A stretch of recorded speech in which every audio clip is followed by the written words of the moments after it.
mas sou capaz de reconhecer que as premissas psicológicas em que o sistema se baseia são uma ilusão insustentável.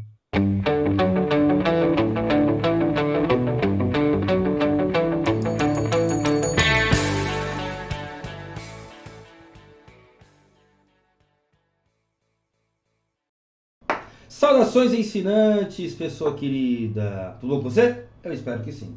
E estamos aqui para mais um daqueles vídeos longos, com mais de 1 hora, quase 2, quase 3, e em parceria com algum outro amigo, com alguma outra pessoa querida que faz vídeos aí na internet, ou então que está começando a fazer, certo?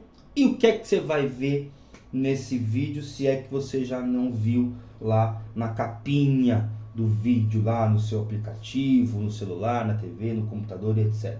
Você vai ver Marx e Freud. Olha aí, grandes autores de língua alemã, cujas obras influenciaram muito o pensamento mundial, né? Tanto ocidental quanto oriental, né? Lembremos aí da Revolução Chinesa, né? Que seria, né, da Revolução Chinesa se não fosse o grande Marx? E o que seria do pensamento ocidental hoje em dia se não fosse Freud e a sua estruturação e descoberta do inconsciente? Não é verdade? E espero que você seja um daqueles que dar crédito, né, que dê crédito, aliás, ao inconsciente, porque ele está por aí aprontando das suas, certo? Bom, sem maiores delongas, o que é que você vai ver nesse vídeo? Você vai ver críticas. Por que críticas? Porque nós não somos devotos desses caras. Eu gosto muito de Marx, gosto muito de Freud, mas não somos devotos, nós somos aí alunos, né? E todo bom aluno faz crítica ao seu professor, ao seu mestre, certo? Então você vai ver críticas e você vai ver também provocações. Por que não? Vai ver provocações também. E você vai ver, querendo ou não, um filhotinho das duas, né? Críticas provocativas. Por que não? Claro que vai ver. Ah, e não só críticas, provocações e críticas provocativas, mas também vão ver um outro grande autor que eu gosto, que é o Jacques Lacan. Eu gosto de riscar a folha. Certo? Agora sim, sem mais delongas, bom vídeo, bom papo aí, e espero que alguma dúvida ou alguma provocação, né, ganhe terreno na sua psique, né, que é, né, ou então o seu cérebro aí, que seria a coisa mais materialmente falando, e a sua psique, a coisa mais simbólica, né, falando, sei lá. Tá certo? Um beijo, tchau, bom vídeo.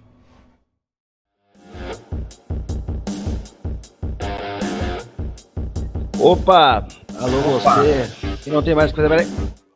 Você som tá muito alto aqui. Beleza? Boa noite a todos, a todas e todos. Desculpa aí o Mega Blaster atrás, que a galera ali do Arena Apologética ficou me segurando mais um tempo, mas eu também fiquei meio arrastado.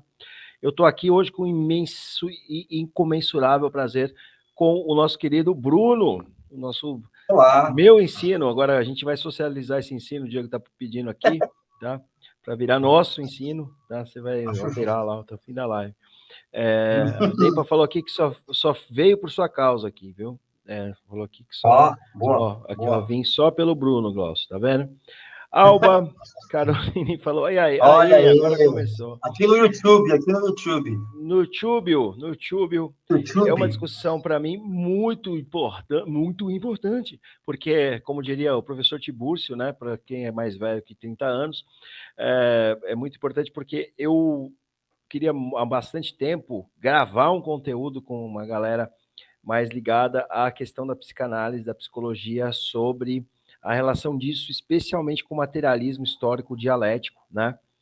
E eu pensei que a melhor pessoa para isso é o Bruno, então ele está aqui. é isso. E eu queria agradecer imensamente aí seu tempo, cara, por estar com a gente essa noite aí. Eu tenho que agradecer, meu. Muito obrigado aí pelo convite mais uma vez. Trouxe aqui as referências para a gente tentar fazer um paralelo. Eu pensei em colocar algumas diferenças, algumas semelhanças, né, e eu mesmo percebo, né, e aprendo por aí, né, estudando e tal. E também colocar uma principal, né, uma principal provocação, uma principal dúvida até, né, relacionada a um termo mais específico na filosofia do Hegel, né, também, mas é um termo bastante comum e caro à língua alemã como um todo, né, e parece em Freud também, né, que é o Aufheben lá, o Aufheben e tal. Então, acho que espero estar à altura do convite, e inclusive um obrigado especial pro pessoal do Fórum do Campo Lacaniano, que eu estou estudando lá, inclusive a turma do marxismo e psicanálise, né? Então, quando a gente... Ótimo. Então tem a ver, então é interessante os debates, as conversas, então eu espero também. Então, eu imagino que vocês já estão nessa mesma toada, né? Eu queria começar justamente com essa questão, assim, qual o paralelo que você consegue enxergar, além, talvez, do hegelianismo, mas entre a questão da psicanálise e do marxismo. Então, da forma mais genérica possível, para a gente ir abrindo. A Alba veio de lá. O que dá para perceber em ambos é o seguinte: as duas abordagens, elas olham para o passado, né? Então, a psicanálise vai se orientar ao passado, principalmente a freudiana, tá? E o Lacan vai mudar isso um pouco, né? Ele vai apresentar algumas novas noções, alguns novos paradigmas, né? Mas ele vai sempre nessa linha. Mas o Freud é realmente a volta ao passado, né? Do indivíduo, daquele indivíduo falante que está ali na sessão, contando suas experiências, contando os seus sonhos, contando suas angústias e tudo mais, ou simplesmente falando, né? Vindo aí, falando o que vem à mente. Mas, assim, se não tiver volta ao passado, talvez fica difícil de chamar de psicanálise, né? Pode faltar todo o resto, mas se não voltar ao passado, a gente não pode, né, não consegue chamar de psicanálise. E o marxismo também. Então, a minha visão que eu tenho do marxismo, pelo pouco que eu já estudei, pelo pouco que eu li de Marx, né? Ele faz todo um estudo histórico e percebe que tem alguma coisa que vai aparecendo nas sociedades humanas, né, que se tornaram, né, civilizadas. Inclusive, esse termo Freud usa bastante, essa coisa da civilização, apesar que em alguns momentos ele vai falar que não é bem assim, né, ele vai fazer uma crítica a isso, mas é interessante perceber que o Marx faz esse estudo histórico, né, pelo seu materialismo histórico, e fala assim, olha, primeiro a gente vai estudar o que acontece de material, né, o que acontece de material na história, e aí ele vai acrescentar essa lógica do pensamento dialético do Hegel, e vai usar, inclusive, aquele termo que é bastante, que é comum às duas abordagens, né, que é o Aufheben, né? Então, ó, tem alguma coisa que vai mudando, e que aí é elevada a um grau superior, que não tem uma tradução do alemão, é uma tradução própria do alemão, é um termo que nem o nosso saudade, né, que não tem nenhuma outra língua. Esse Aufheben parece que só tem na língua alemã. Mas ele vai se utilizar disso, é quase isso, é o Aufheben, eu até escrevi aqui para ajudar. E ao invés do E e o N, quando você coloca UNG, você tá transformando no substantivo de final ão, que é o nosso, né, visão, televisão, sublimação, que é o termo usado na psicanálise, que, curiosamente, não é utilizado no marxismo. Eu tenho aqui uma cópia do volume do Hegel aqui, que já está um pouquinho lido. Acho que vale a pena a gente ver o que eles... um pequeno trechinho, inclusive é uma semelhança, né, aproveitando que é uma semelhança entre as duas, e como que foi traduzido, né, o termo para o português. Então, é rapidinho, vale a pena a gente ler aqui, ó. Isso é a primeira coisa que o tradutor fala. Na página 7, ele já coloca isso aqui. porque é um termo que Hegel usa, a cada 2 páginas ele usa 3 vezes. Então é um termo bastante utilizado por ele. Então ele diz assim, ó, foi mantido o supra-sumir, que seria a tradução do Aufheben para, né, o marxismo, né? Calcado no... Jefferson comentou isso, né? Sim, o Jefferson está comentando. Supra-assunção, sim. Então, foi mantido o supra-sumir, calcado no sur-sumer de La Barrière, né, em francês. Espero que eu tenha falado certo. Já que o... Perfeito. De Hã? Perfeito. Já que o suprimir de Bourgeois e o abolir de Lafebvre só retém o lado negativo do Aufheben, né? Suprimem sem conservar, né? Isso aqui é uma coisa interessante. Acho que agora nem precisa ler mais. O que acontece com esse Aufheben, né? Ele é um termo que significa ao mesmo tempo a negação, a manutenção e a elevação daquele objeto. Então, o Hegel faz isso com objeto. Então, por exemplo, eu tenho aqui um cubo mágico, né? Então, quando a minha consciência se depara com ele, é como se a minha consciência se deparasse com a supra-assunção dessas sensações que me chegam pelos meus sentidos. Então, não é o objeto que dá na minha cabeça, obviamente, né? É meio difícil de ele entrar, e se ele entrasse, causaria um grande estrago, mas alguma coisa é retida na consciência, né? E aí o Freud, né, com a psicanálise, vai dizer não só com a consciência, mas também com a inconsciência, né? Então, a gente não percebe que percebe certas coisas, mas eventualmente a gente percebe os sinais na consciência. A gente percebe depois que percebeu. Sim, é assim. Isso, exatamente. O Lacan vai dizer, a gente esquece que sabe, né? A gente esqueceu que sabe, porque a gente, né, não sabe que sabe. Né? Ele vai na contramão do Chomsky, que eu brinco. Porque o Chomsky acha que tem gente que sabe que não sabe, né? Eu ia perguntar nessa questão, só para a gente se apegar a esse primeiro tema. Você encara isso, não sei se você vai entrar nisso, eu estou me adiantando, mas você encara isso como uma relação da filosofia hegeliana, nesse princípio? Nessa ideia não. De suspensão, tá. Nesse caso, é que assim, o Aufheben, né, é uma palavra da língua alemã que é bastante utilizada. Então, o Freud se utiliza dela, assim como quem vai comprar pão, né? Então, assim, é uma língua comum como a gente usa saudade. Uhum. Então, não é uma coisa nossa, né? Na psicanálise não vai ganhar essa importância que tem para o marxismo, esse termo. Tanto é que na psicanálise é sublimação. Sim. Mas ela é bem parecida com a supra-assunção marxista, né? A ideia. Então, por exemplo, deixa eu ver aqui o trecho que eu trouxe do nosso querido Freud aqui. Ele fala um negócio interessante. Vê, ó. Ele fala, esse trechinho aqui, os 3 ensaios sobre a teoria da sexualidade de 1905, né? E ele fala assim, olha, no segundo ensaio, na formação reativa e sublimação, que é para, se quiser estudar, você vai chegar bem no ponto. Primeiro parágrafo. Os historiadores da cultura parecem unânimes em supor que, mediante esse desvio das forças pulsionais sexuais das metas sexuais e por sua orientação para novas metas, né, ou seja, tem lá as pulsões do ser humano acontecendo, que até então, né, aproveitando, lembrando da ideia da natureza humana, se tem uma coisa que é particular ao ser humano é pulsão, né, não tem outro animal, ou até então não foi presenciado, ou pelo menos não foi descrito como tal.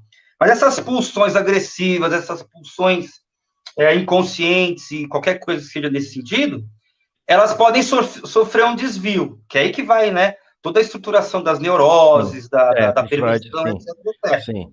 Ó, tem alguma coisa desviada. Por isso que também é complicado dizer assim, né? Porque, bom, então quer dizer que tem uma via principal a ser seguida por todos, né?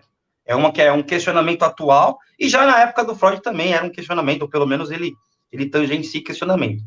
Então, quando ele fala assim, olha, alguma parcela dessas pulsões, ela precisa ir para algum lugar. E isso ele fala, ó, os historiadores concordam. Né? Parece que tem alguma coisa do ser humano que é sublimada, ou seja, que é negada por exemplo, a agressividade, ela é negada em algum aspecto, ela se mantém em outro, e ela é elevada a um grau superior. Por exemplo, uma partida de futebol. São dois exércitos se degladiando, né? Quando algum dos lados começa quando a brincadeira começa a ficar séria demais, existe ali, ó, uma falta, existe ali uma expulsão, existe uma bronca do juiz. Né? Porque, olha, isso aqui é um jogo. Mas, veja, envolve agressividade, envolve, né, o contato com os corpos. Toda a lenda das Olimpíadas cai meio nisso, né? Seria, tipo, tem a guerra e eu sublimo para um processo esportivo. Tá. Certo. Então, ela é sublimada no sentido, bom, essa agressividade ela vai ser negada porque não é disso que se trata uma partida de futebol. Ela é mantida porque tem agressão, né? Tem o toque, tem a vitória, né? A humilhação, né? Dependendo de como o cara se empolga ao ter vencido, ou então o ressentimento de quem perdeu. Então, tem agressividade ali ainda, mas ela é elevada a um grau superior. Ela faz um espetáculo, ela faz um show, ela alivia, né? Você que trabalha com esporte deve saber, né? Aquilo ali alivia uma certa tensão. É uma descarga em algum momento. Né? Então, aquilo faz bem. E tem uma coisa interessante na sublimação, que é bem bacana no Freud, né? Que ele, agora, infelizmente, eu não lembro aonde ele, né, qual é esse exemplo que ele utiliza. Mas ele dá o exemplo de um cirurgião que poderia ter sido um assassino pelo fato de cortar, né? Mas ele se torna um cirurgião e essa prática, ela é benéfica para os outros e para a sociedade. Então, o futebol é ótimo para a sociedade, para você assistir. Mas se fosse uma briga entre torcidas, já vira outra coisa. Exatamente. Quando a brincadeira fica séria demais, né? Quando a brincadeira fica séria demais, ou então quando alguns limites são ultrapassados por alguma das partes, aí a coisa descamba para a agressividade mesmo, que faz parte também. Teve que... né? O Jefferson ainda está inserindo essa questão também. Uma dança, então, também pode ser uma sublimação sexual. Perfeito. Inclusive, quem se arrisca a interpretações, eventualmente percebe que na dança existe muito de sexual. Muitas vezes o fulano, né, a pessoa sonha em dançando com outra pessoa, e na verdade ela está, né, quando ela vai falar sobre isso, então fica subentendido que na verdade não era dançar que ela queria, era outra coisa, era transar mesmo, ir pra cama e tudo mais. Mas aquilo ali, é que no sonho não é bem essa ideia de elevação, é mais uma codificação. Mas isso aí que o Jefferson falou é perfeito exemplo, né? Então, na dança existe a sublimação do sexo, né? Por exemplo. Tá. Dentro da falando, consegue ver isso também. Pois é. Exatamente. Então, tem esse aspecto que permanece. Percebe como alguma coisa fica? O contato entre os corpos? Os movimentos entre os corpos? Então, isso fica mesmo, né? Isso tem uma importância, né? Uma importância sublimada. Tá, no caso, então, você avalia, só para a gente pontuar, a questão da própria sublimação em si, teria uma relação, talvez, com a própria ideia de alienação, de estranhamento dentro da estrutura de trabalho, dentro da ideia do Marx, poderia dizer isso? No caso, eu pensei nem tanto nesse sentido, né, não poderia dizer se sim ou se não, porque eu olhei para um outro aspecto, eu olhei mais assim, né, o Marx ele vai adotar esse método e vai dizer assim, olha, o feudalismo ele é uma supra-assunção do escravismo. Então tem alguma coisa do escravismo no feudalismo, alguma coisa do escravismo é negada no feudalismo, e o feudalismo é alguma coisa superior. Então, esse é o meu entendimento, posso estar falando besteira, mas até onde eu estudei, me parece que esse é o caminho. Tá. E isso talvez em algum momento histórico específico da transição ou durante todo o processo do feudo, dentro da sua percepção? Boa pergunta. É justamente assim, aí o legal do Marx é que ele lá no Miséria da Filosofia, ele faz uma a briga que mais nos cabe. Hã? Não, porque eu tô brincando, é a briga que mais nos cabe, porque Miséria da Filosofia é onde ele vai pontuar contra o Proudhon, né? Para quem chegou nesse canal ontem, então o Miséria da Filosofia é o debate com o Proudhon. Vai lá. Ele falou o seguinte aqui, ó, lá na primeira observação, né? E está criticando o Hegel, mas também cutucando, obviamente, o Proudhon. Sim, né? Ele fala assim, olha, a razão impessoal... Sim, sim. Inclusive, o livro que ele vai criticar é A Filosofia da Miséria. Né? Então, bem interessante isso aqui. Ó. Então, assim, ele diz assim, a razão impessoal, não tendo fora dela nem terreno sobre o qual pousar, nem objeto a que possa opor-se, nem sujeito com o qual possa compor-se, vê-se obrigada a dar cambalhotas ao pousar, ao opor-se e ao compor-se, que é a posição, oposição e composição, que é aquela ideia disso que, né, que é uma citação marxista, né, do próprio Marx, explicando essa ideia de Aufhebung, né? Então, tem uma posição, aí vem uma oposição, e dali surge uma composição, alguma coisa diferente. Interessante. Né? Entendi essa comparação. É bem interessante isso. Tá. E aí ele continua fazendo a comparação com os termos em grego, né? Ou, para falar grego, temos a tese, a antítese e a síntese. Então, de alguma forma, a agressividade que vai sendo sublimada no esporte e algumas características da escravidão que passam para o feudalismo, elas estão sofrendo um processo de Aufhebung, um processo de supra-assunção. Olha, mas olha como você... Tá, antes de você continuar, tem um negócio pior. Eu posso pegar a mesma miséria da filosofia, quer dizer, filosofia da miséria, e colocar esse mesmo comparativo. Porque o Proudhon, ele vai falar sobre justamente você reprimir elementos que são negativos em cada tipo de organização. Só que ele não faz essa linha do tempo, sabe? Assim, tipo de segmento. Até na linha que o Jefferson está falando, o evolucionismo marxista, o Proudhon meio que nega ali nesse texto. E é por isso que o Marx fala, ó, você só está criticando os elementos da realidade que você acha negativos, inclusive ele vai tratar disso, não, isso aqui é ruim, então a gente minimiza isso e maximiza isso, né? E aí o Marx fala, não, mas isso está acontecendo numa espiral histórica, né? Isso, dá para fazer parecido com o próprio Proudhon, não daria? E aí negar os elementos históricos mais gerais, né? Esse que é o problema, porque na verdade o Proudhon está negando isso, tá? Né? E assim, porque o que eu vejo que o Freud faz, é por isso que eu quero jogar isso para justamente esse é o grande debate também. Vamos esgotar a primeira questão da história, porque eu estou pensando em outra coisa quando você começou.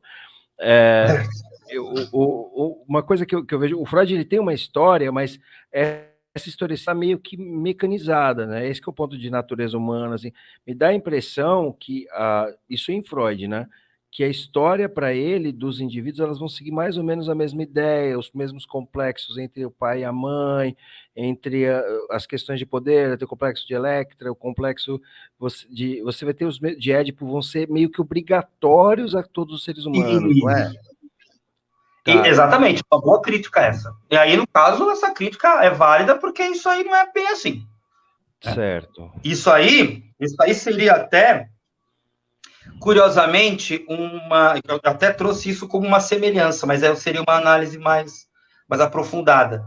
Porque, veja, o Freud, não sendo um materialista histórico dialético, né, usando o termo como quem compra pão, como eu acabei de falar, ele não vai ter essa preocupação. Ele vai usar isso muito mais no indivíduo. Sim. Então, é mais ou menos assim. O Freud, ele se colocou de frente ao indivíduo, lá começando com as suas histéricas, depois, né, construindo toda a sua clínica baseada na análise dos indivíduos, daqueles que chegavam até ele, e aí ele foi percebendo algumas coisas mais gerais. Mas temos que lembrar o quê? É um cara da classe média, né, poderíamos dizer. É um cara que, majoritariamente, acho que não sei se teve algum contato com pacientes negros, etc., de outras etnias, né? Ele estudou bastante, né? Mas, óbvio, né? Tem as suas limitações. O Lacan também vai estudar outra... Ele teve até mais acesso, inclusive, o Lacan, do que o Freud, às várias coisas, né?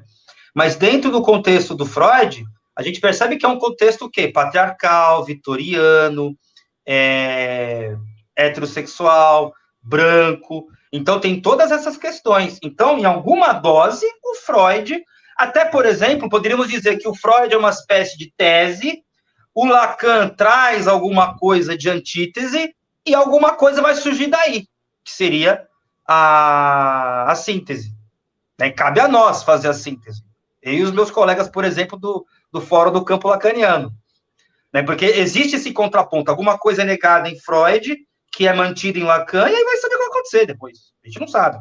Né? Sim. Agora, de fato, o Freud procurando ali, fazendo ali, né, performando uma busca científica, ele está interessado em encontrar coisas universais, que para ele eram universais. Ele até comenta, né, no texto, deixa eu ver qual está aqui, né? No texto do Mal-Estar na Civilização, no capítulo 5. Ele não está interessado em fazer uma crítica econômica. Ele fala, ó, não estou interessado em nenhuma crítica econômica do sistema comunista, nem do capitalista. Eu não estou olhando para isso. Eu sou um médico, estou tratando meus pacientes pela fala, tal. Eu não estou olhando isso. Mas aí ele fala assim, aí vem daquela coisa da sublimação, né, na esteira desse nosso assunto. Mas sou capaz de reconhecer que as premissas psicológicas em que o sistema se baseia são uma ilusão insustentável. Porque ele fala aqui um pouco antes, assim, ó, os comunistas acreditam ter descoberto o caminho para nos livrar de nossos males. Então, ele também se baseia, ele faz uma crítica mais superficial ao comunismo, ao socialismo e tal, que estavam surgindo naquela época. Sim. Né? Então, ele escorrega. Né? Ele vai falar besteira, vai falar groselha, não é bem por aí. Né? Agora, pelo menos ele fala, olha, eu não sei dizer se vai dar certo ou não. Ele fala nesse mesmo, né, para não ficar lendo muita coisa, ele fala nesse trecho, ó, eu não sei dizer se a abolição da propriedade privada ela vai resolver. Eu não sei. Me parece que as premissas desse sistema são baseadas em ilusões. Essas premissas são ilusórias, porque ele vai tentar estudar o universal e tal, não sei o quê, mas é aquilo. Você vai para uma aldeia indígena, é outra formação. Ninguém sabe quem é o pai, muitas vezes, sabe a mãe, é o matriarcado, aquela linha matriarcal e tudo mais.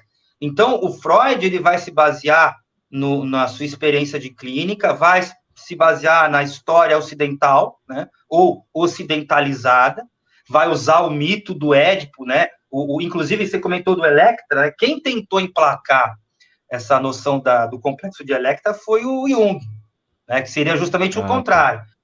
A filha tem o amor pelo pai e se livra da mãe, né? Que o complexo de Édipo é o quê? Isso, é o filho que ama a mãe que tenta se livrar do pai, né? E o Lacan, por exemplo, mantém isso em alguma dose, né? Vai estruturar de uma outra forma, explicar de uma outra forma, mas eles se baseiam nisso. Inclusive o Lacan também, vai falar muito terceira, com as questões trans e tal. Enfim, são passíveis de sofrer essa crítica, né? Mas não são materialistas históricos.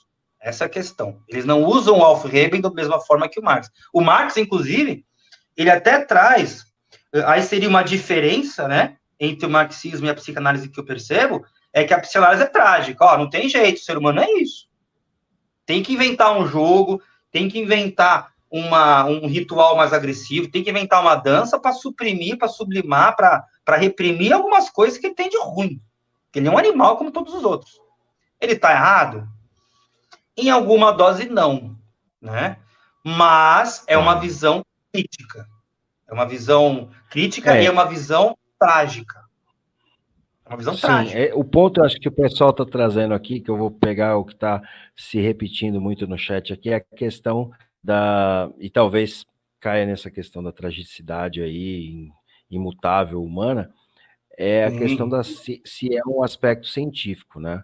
Porque se é algo inevitável mesmo, normalmente o que eu vejo de questionamento sobre a cientificidade da psicanálise, e eu acho que esse talvez seja um ponto que você vai tratar da questão de talvez divergência, é que falam que não é científico por causa dessa coisa, digamos, como posso dizer, que é pré-determinada, né? Determinista, né?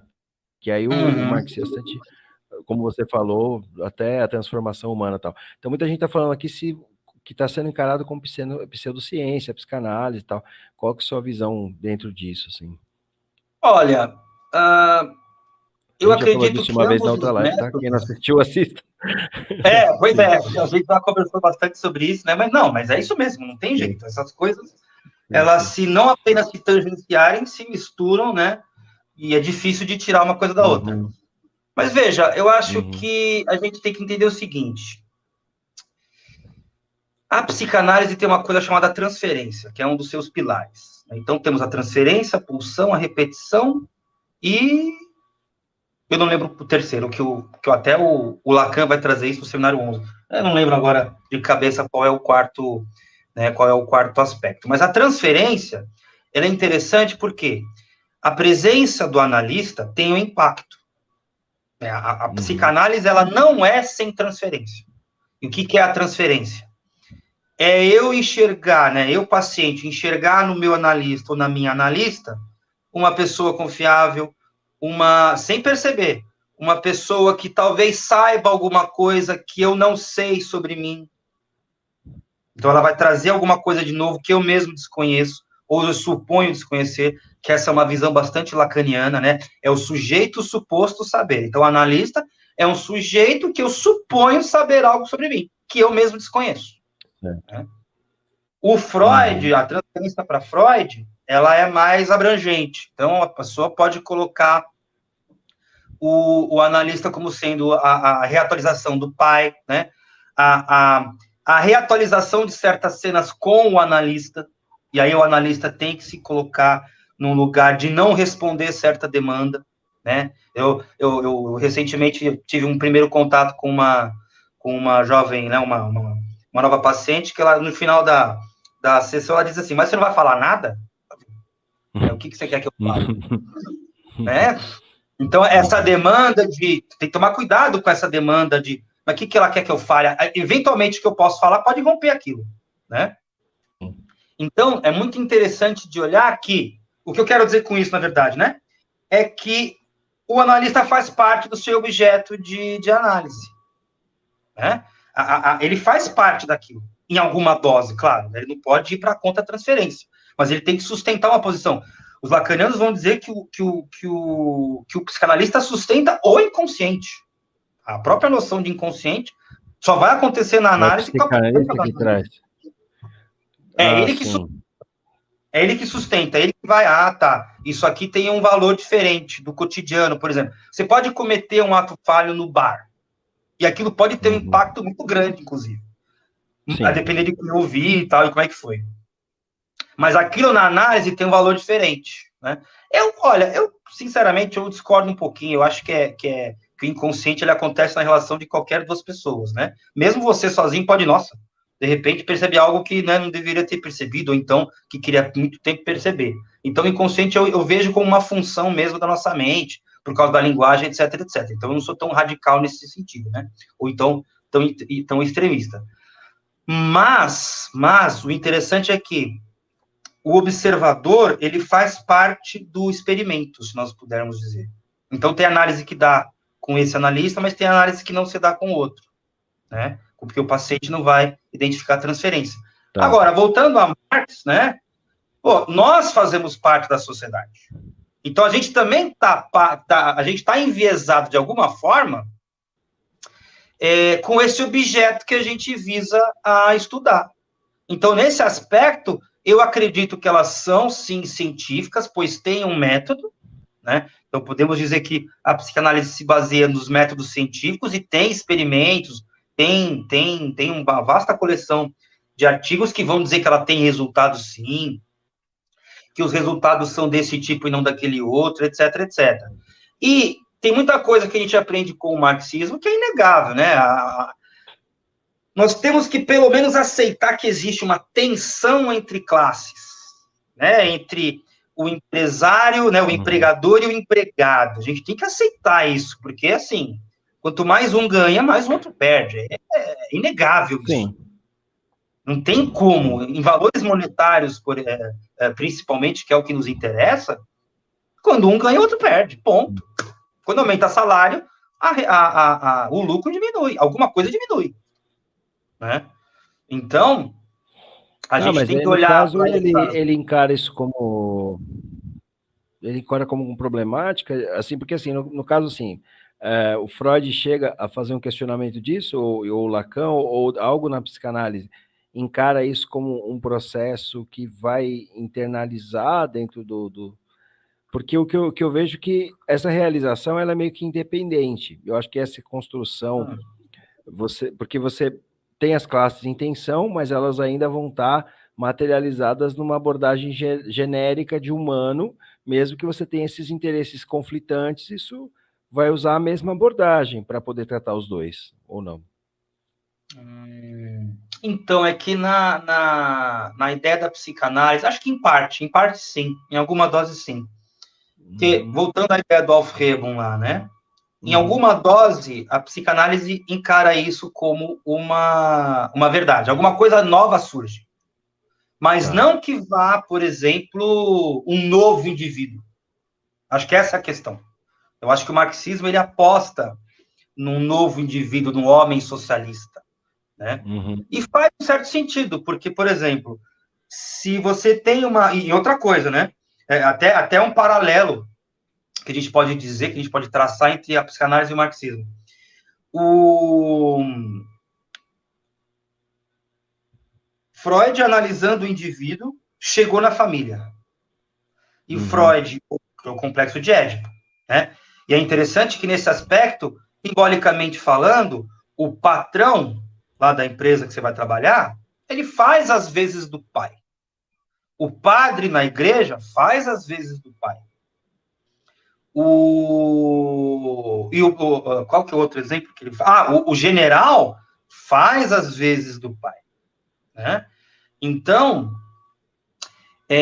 existe esse simbolismo, essa estrutura da sociedade. O Freud percebe isso em boa dose, né? E, obviamente, que o marxismo vai elevar isso à enésima potência. Olha, é assim. Então, você tem lá, a igreja tem os padres, o cardeal, o bispo, o papa. A família tem os filhos, a mãe e o pai. A empresa, você tem os funcionários, tem os gestores, o diretor, o gerente e o dono.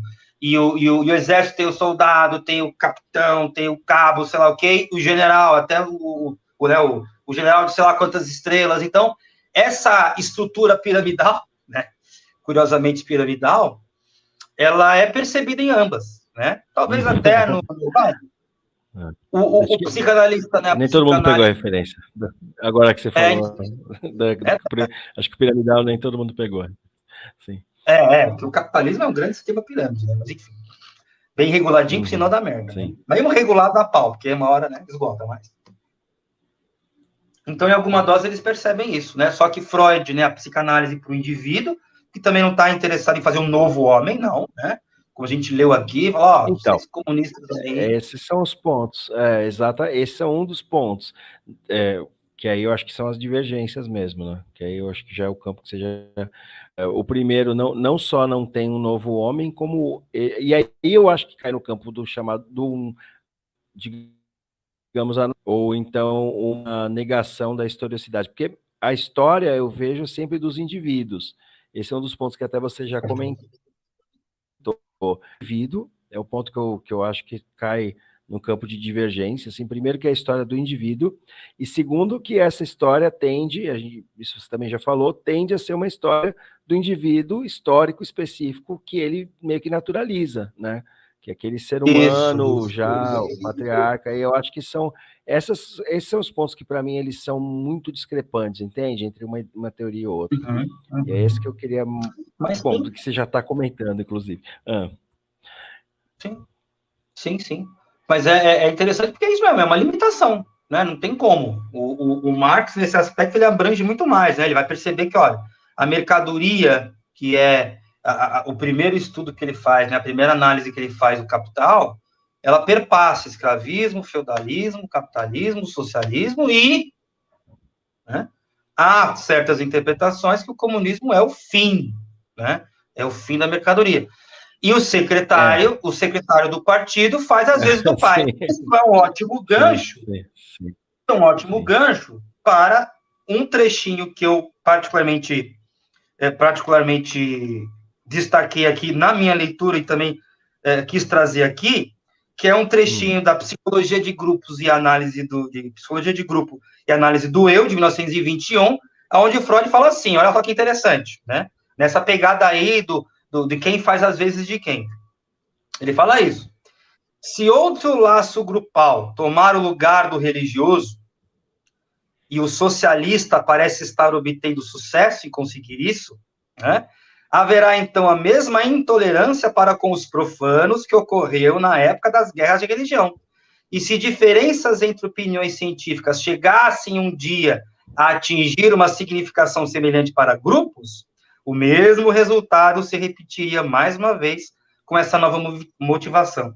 Então, 10 anos antes daquele que ele critica diretamente os comunistas, ele está falando, ó, mesmo socialista, que está tendo um movimento aí, né, 1921 a revolução já aconteceu, tal, tá lá o Lenin, tá lá o Stalin, tá lá o Trotsky, ó, cuidado, vai dar merda de novo. Por quê? Porque é quase que... Por isso que a provocação, né, do presente que eu dei pro Pedro tem ali uma brincadeira, mas é um fundo de verdade, porque, ó, é interessante estudar essa coisa para você, pô, se existir alguma coisa tal que eu possa chamar de natureza humana, a psicanálise é incontornável. Certa ou errada, ela é incontornável.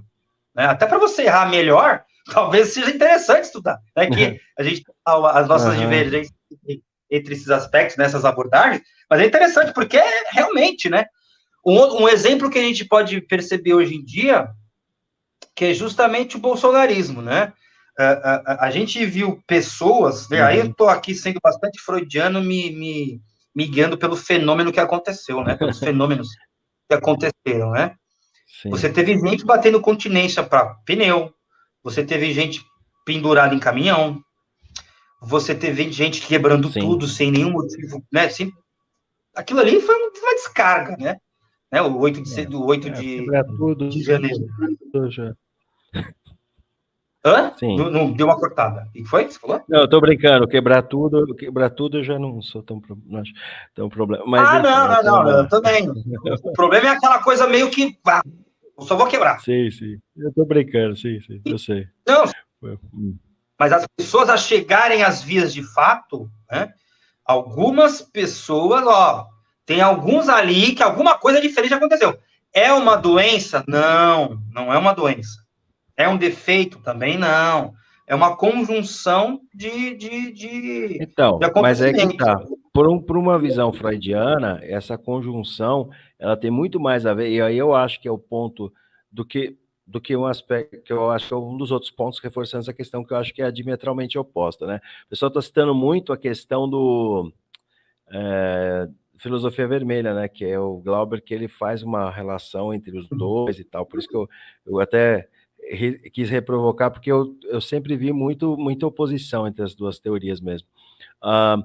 Para uma visão mais freudiana, digamos assim, como você está colocando, isso tem muito mais a ver com o impulso primordial individual, que se relaciona com uma frustração de não realização no mundo. Talvez isso até possa ter um pouco a ver com o marxismo, não me realizo e alienadamente eu transfiro, né? Então, ou seja, aliás, eu estou até fazendo a ponte, que não é minha ideia é fazer o contrário, eu quero queimar a ponte um pouquinho.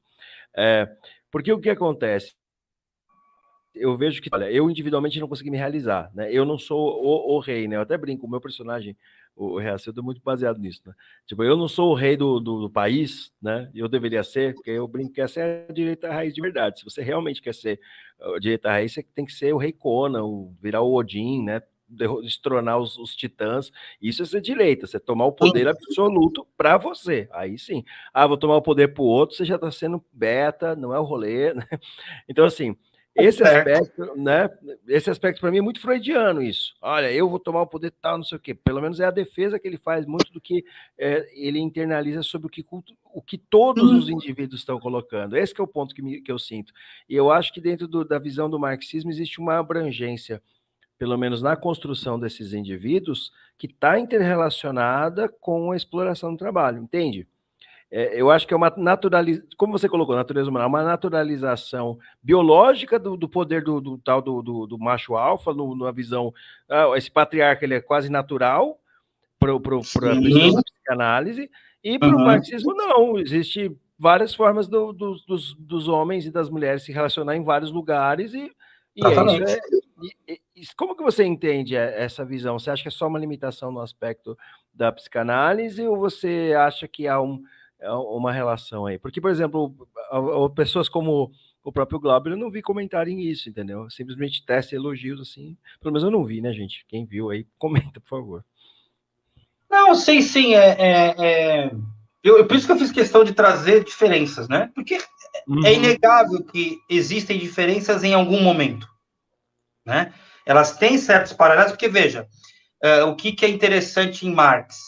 Ele percebeu que, tem alguma coisa que perpassa todas as sociedades, né, ditas civilizadas, ou mesmo nem tão civilizadas, enfim. O que eu quero dizer, assim, tem algo em comum, que é a mercadoria. Tá. É a mercadoria. Sim. Tá. Ele vai olhar, então, teve o escravismo, né? Aí depois veio o feudalismo, e depois veio o liberalismo, o capitalismo e tal. Então, no capitalismo. Mas a mercadoria está nos três. E olha só que interessante. Marx, ele vai ler a história e vai, isso aqui aconteceu aqui por causa disso e tal. O capitalismo aconteceu por causa da acumulação primitiva, o exército industrial de reserva. Então, ele vai, de certa maneira, ele vai construir o capitalismo. Ele vai trazer lá no Capital, que eu não li inteiro, li uma versão bem diminuta lá, do volume 1, inclusive. Mas ele vai, como se fosse assim, olha, aliás, em termos analíticos, ele construiu o capitalismo. O capitalismo é assim.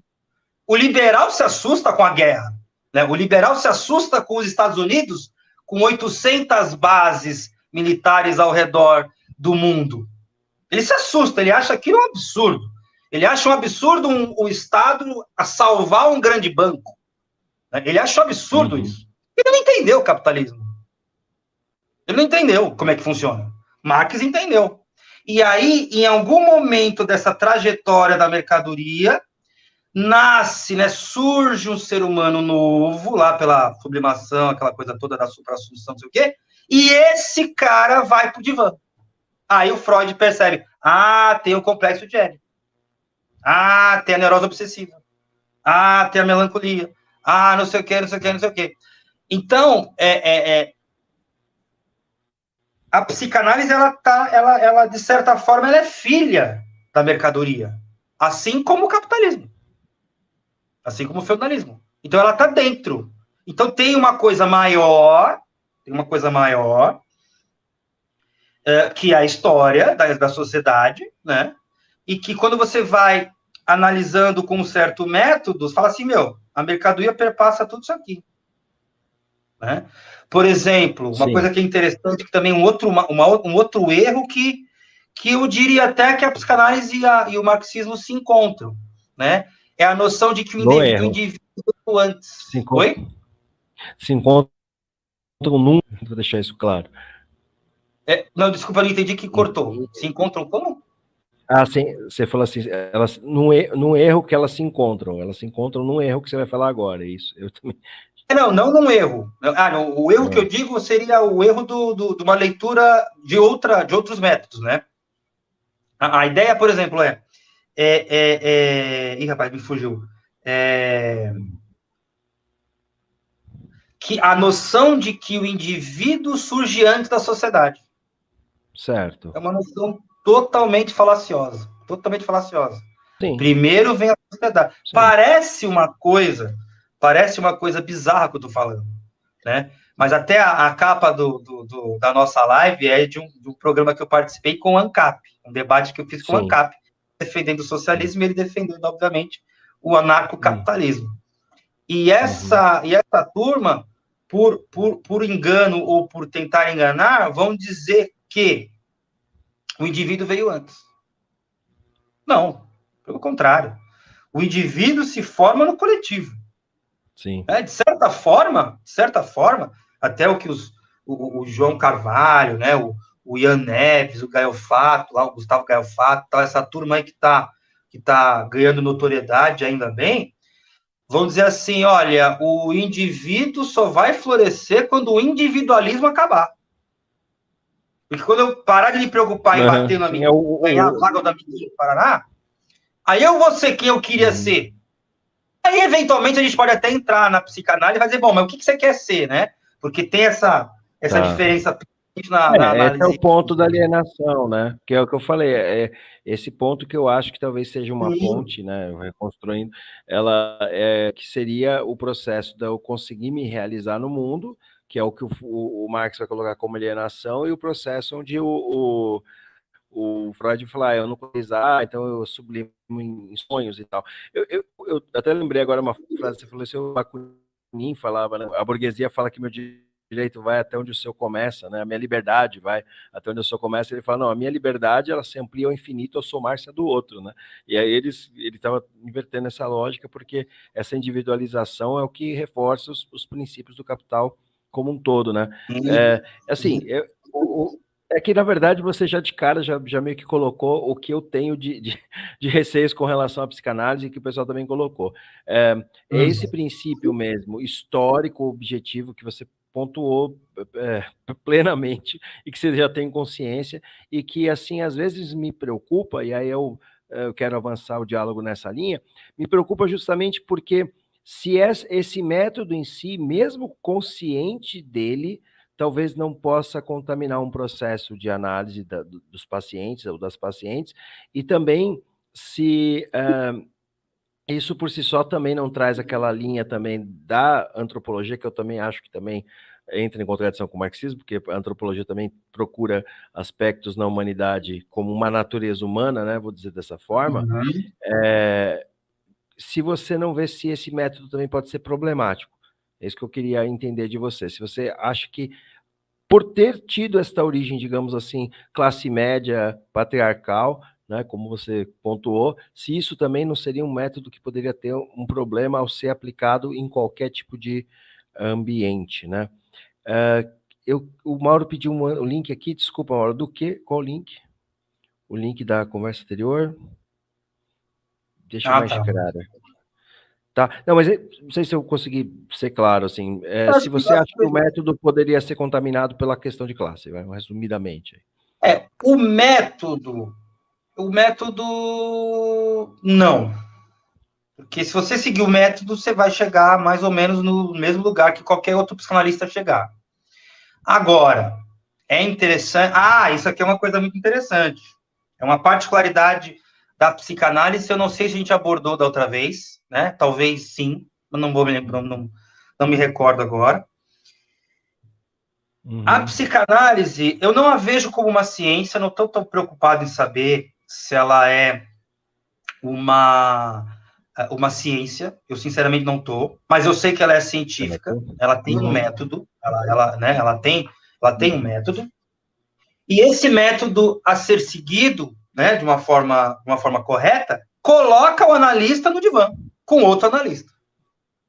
Então, o que você está falando tem peso, sim, é um risco que se corre, que, por exemplo, poderíamos dizer de que o analista, numa análise, colocar algum preconceito dele, de classe, eventualmente, ou então, que é um outro problema que é mais abordado ainda, né, do que esse de classe, porque, querendo ou não, é uma coisa mais ou menos nova, né, esse olhar, né, essa coisa do marxismo contaminando a psicanálise, né, acho que é importante, a psicanálise tem que entrar na cidade, né. Então, a questão da contratransferência.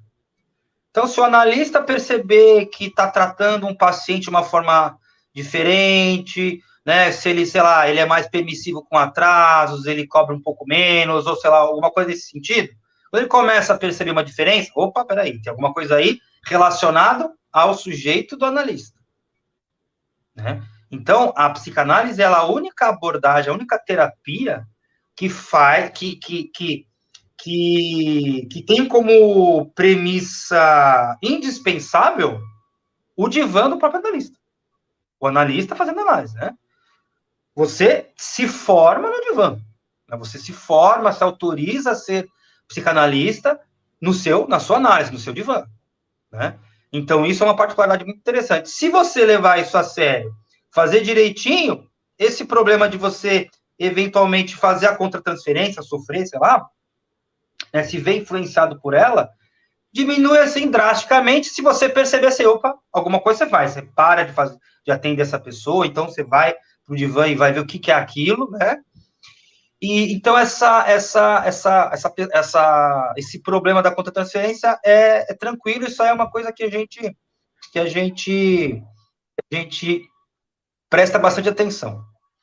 Agora, os preconceitos de classe, que são mais sutis, né? Eu acho que aí cabe mais estudo ao analista, cabe mais troca com seus parceiros, né? Lá no fórum mesmo tem uma parte que é uma crítica ao Lacan, acho que é bem interessante, né? Justamente nesses termos, né?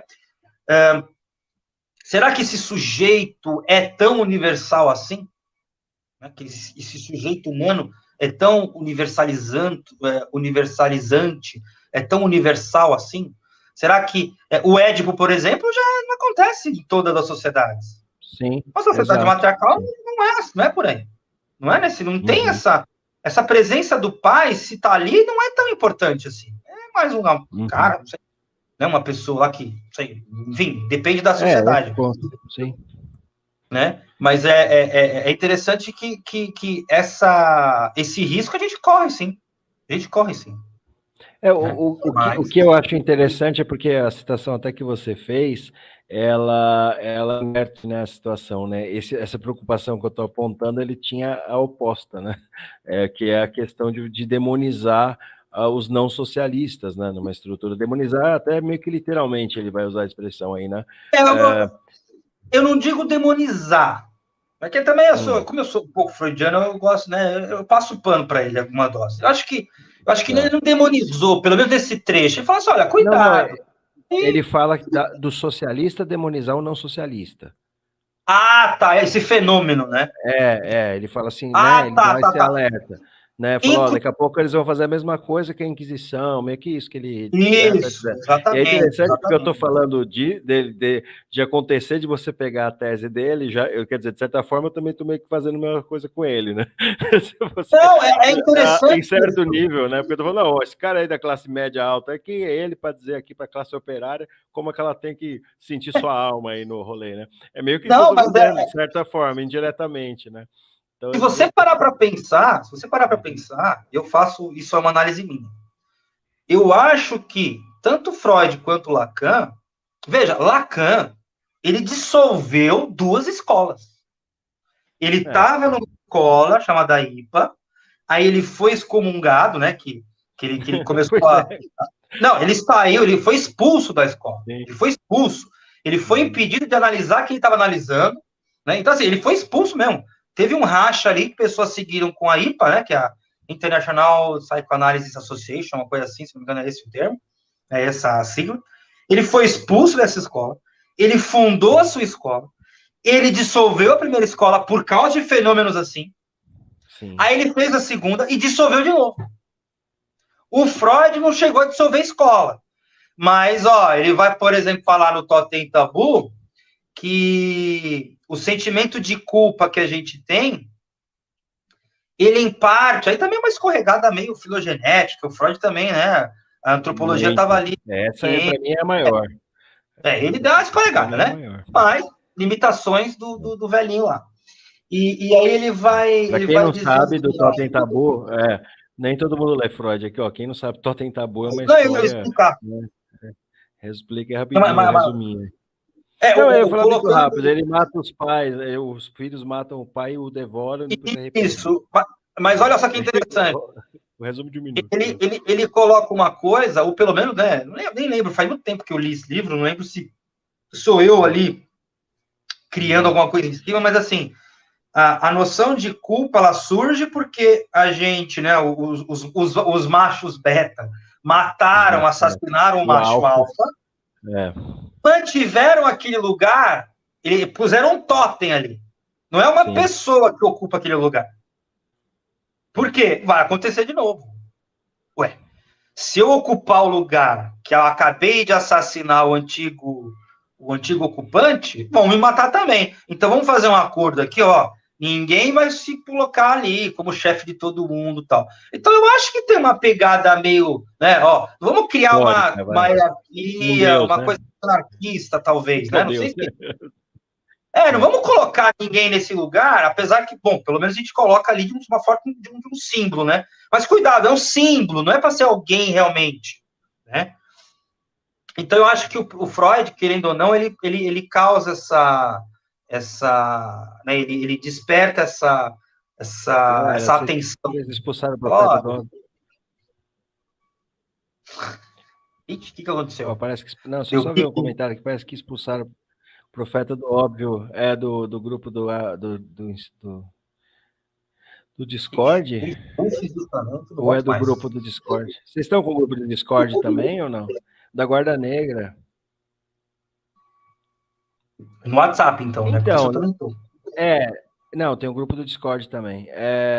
Não, mas eu entro muito pouco no grupo do Discord. Tem um grupo do Discord também, não sabia, não. Ó, tá vendo? A gente tá acabando de falar da destruição de um indivíduo e do totem e acaba acontecendo de verdade. Galera, essa parte que rolou aí, ó. Entra no Zap também, para trocar uma ideia. O número é esse aqui. Esse número que tá aqui do Picles também é o número do totem, tá? Fala aí, essa parte. O Thomas, né, ele comentou ali, né, que eu li aí rapidinho. Tem isso também, Thomas. Também tem o tabu do incesto, também tem alguma coisa nesse sentido, sim. Né? Que é justamente a interdição. Aí, por exemplo, uma coisa que é interessante, que talvez seja universal. Aí eu aposto as minhas fichas aí. Que é justamente, ó, para se organizar socialmente, algum tipo de interdição tem que existir. E olha só que interessante que eu lembrei agora. Vou falar de marxismo. Sim. Lá no livro do Engels, lá da origem da família, do Estado e da propriedade privada, ele comenta ali, ele dá umas pinceladas na antropologia e diz, né, que algum tipo de interdição acontece, por exemplo, nos índios iroqueses, que é bem interessante como lá funciona. Isso. Iroquesa, né? Isso. Que a criança tem o pai e tem a mãe, e aí as irmãs da mãe, ela chama de mãe também. Mas os irmãos da mãe, ela chama de tio. E o contrário, os irmãos do pai, ela chama de pai, né? Então ela tem vários pais e várias mães, mas nenhuma delas se cruzam, que é justamente a ideia do incesto, ó. E, simbolicamente falando, não tem mais incesto ali. Porque se eu chamo o meu tio, né, o irmão da minha mãe de tio e a irmã da minha mãe de tia, opa, tem alguma coisa esquisita. Mas é lógico, é universal? Não. Mas a ideia de interdição, de algum certo grau de limite, e Lacan vai apostar aí na linguagem, que eu acho que faz um certo sentido, né?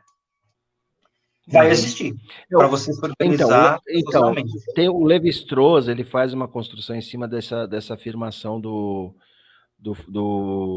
Engels, né, especificamente, porque ele fala que não existe nenhuma constatação arqueológica ou histórica que demonstra que não houve uma proibição do incesto. Então, teve algum tipo de proibição do incesto em todas as sociedades. Ele se apega a isso, porque mesmo na origem da família, propriedade privada e Estado, o Marx, o Engels, né, no caso, teoriza que existiu ali uma família consanguínea que seria a primordial.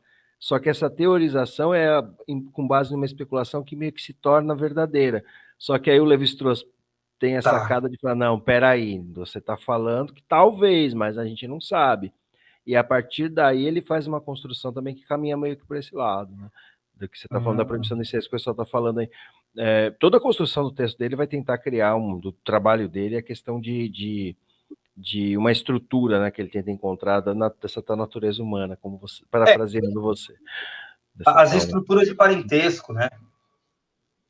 Tem os tabus de incesto que também, não só pai e mãe e tal, mas, ó, dessa tribo você não pega ninguém, você pega a tribo do outro. Se tiver que fazer, não importa como, se é guerra, se é sequestro, se você vai comprar a mulher, vai comprar o marido, não importa. É uma negociação ali de qualquer... Não, tem que pegar da outra tribo. Né? Então, essas interdições, parece que elas, sim, são tanto quanto universalizantes ou universais, que vão estruturar cada uma do seu jeito. Mas, veja, isso aqui é uma coisa interessante, porque a gente também não pode se deixar levar pelos fenômenos, né? É interessante, como diria Platão, nos guiarmos pelas formas. É que eu ri porque a palavra fenômeno é quase um palavrão aqui, mas continua. Não, essa coisa que chega para a gente tem que tomar cuidado, porque os fenômenos enganam, né? Sim, na análise lacaniana, que é até mais restritiva do que a freudiana, o único fenômeno ali que é objeto de estudo é a linguagem, não é nenhuma outra coisa, né? Então, não tem como, né? Então, os fenômenos nos enganam, apesar que, né, querendo ou não, a fala é um fenômeno, né? Então, mas a aposta... Mas é que eu falo assim, por exemplo, a fala, ela é um fator que nós temos uma origem, uma forma como conseguir descrever da onde ela vem, porque eu encaro que o fenômeno, muitas vezes, é uma explicação que se dá para negar os aspectos históricos, os aspectos de construção, entendeu? Depois que eu brinco muito com isso, dá a impressão que é um discurso anti-científico até, porque se uma coisa é um fenômeno, não tem explicação. Sim, sim. O interessante é que a gente, por exemplo, faz ciência, né, quando a gente percebe muitos fenômenos, né, muitas cópias desses fenômenos, né, acontecendo em vários indivíduos. Aí a gente pode generalizar, mas é aquela coisa, né? Por isso, por exemplo, que aí a psicanálise talvez não seja de fato dialética, né? Por mais que Freud se utilize da noção de sublimação, ele não se utiliza da noção de suprassunção. Para ele, algumas coisas acontecem de novo, né? O Freud tem um exemplo interessante, né? Que é um exemplo bem bacana mesmo. Que a nossa psique é como se fosse uma cidade. Ela tem prédios antigos convivendo com prédios recentes, né? E ele vai, né? Ele vai fazer uma análise, né? Ele vai ali estruturar uma análise no sentido de que, olha, coisas novas surgem mesmo, mas não um novo homem. Então tem alguma coisa que freia ele, né? Tem alguma coisa que freia, não é bem assim, ó, vamos manter os pés no chão que, ó, cuidado, socialistas, né? É o que ele diz, mesmo saindo ali dos laços religiosos, você vai fazer laço social no ambiente socialista, ou qualquer um, né? Mesmo assim, lembrando, Lacan dissolveu as escolas, né? Cuidado que esse fenômeno vai acontecer de novo. Mas aí, no caso, o Freud, ele não erra nesse aspecto, porque, querendo ou não, em alguma dose isso ainda acontece, mas não com todos os indivíduos, né? Mas acontece ainda. Não, é uma boa colocação.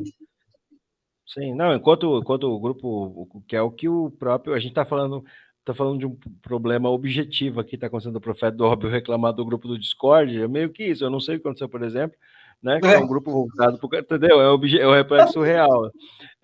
Não, eu gosto de pegar reflexo real porque eu tenho um trauma como professora, eu vivo falando disso. Ela estava explicando ontologia da materialidade e a gente estava brigando contra o estacionamento ser privatizado na faculdade, e aí ela explicando isso enquanto os carros estavam tentando se posicionar dentro do lugar privado e tinha catraca, então estava piorando, o pessoal estava buzinando, fazendo barulho. Ela estava explicando a materialidade da luta e não sei o quê, ignorando as buzinas. Eu nunca esqueci isso na vida, quer dizer, a gente está com um problema de verdade, a gente me ignora.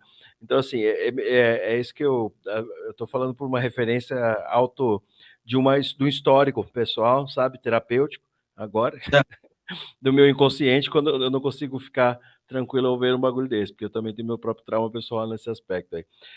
Mas, assim, mas é isso, a gente vê que existe essa relação, e o próprio anarquismo faz essa crítica muito duramente também, dentro da ideia de poder centralizado, né?